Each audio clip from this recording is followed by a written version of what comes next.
Bonjour et bienvenue dans votre émission Langue fourchue. Le 9 mars 2020, le Burkina Faso, à l'instar d'autres pays africains, déclarait officiellement la pandémie de la Covid-19.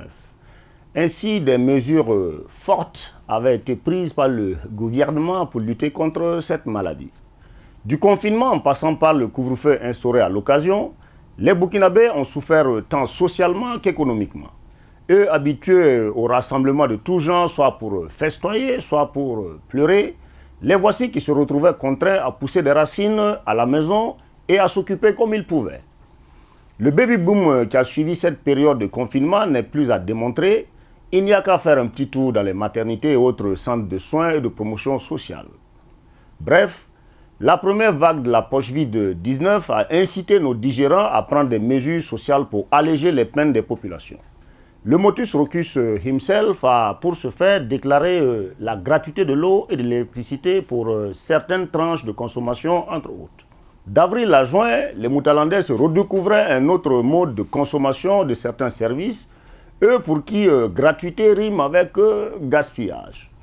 Mais braves Moutalandais, comment pensez-vous que l'État a trouvé les moyens pour financer ces mesures? Vous voulez des services de qualité et en quantité, mais sans vouloir suivre les règles. Eh bien, sachez que l'État, dans toute sa largesse, ne perd jamais. Les premières factures d'eau, par exemple, pour les mesures de gratuité, ne sont parvenues aux clients de la Nationale des eaux que vers début juillet, où on découvrait qu'il y a eu tout de même une facturation. Du moins pour les redevances cumulées. La question, ces factures données après les dates limites de paiement, qui devrait en supporter les pénalités s'il y en a? On se demande en plus si les mesures de gratuité continuent chez les hommes en bleu, vu que les factures des mois suivants ne sont parvenues pour la plupart à leurs clients qu'au début du mois d'octobre. Qu'est-ce qui se passe dans le système de facturation de l'ONEA? Parce qu'à bien lire ces factures, on se rend compte par ces cumuls que certains clients ont été facturés dans les tranches suivantes.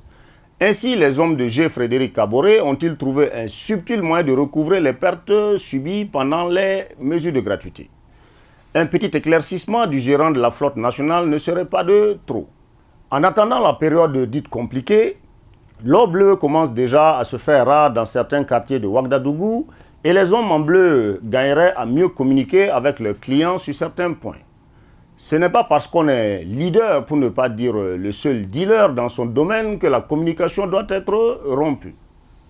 Pour les prochaines mesures de gratuité, pour la deuxième vague de la poche vide, si le gouvernement pouvait faire couler de la moutakina dans nos robinets, ce ne serait que mieux.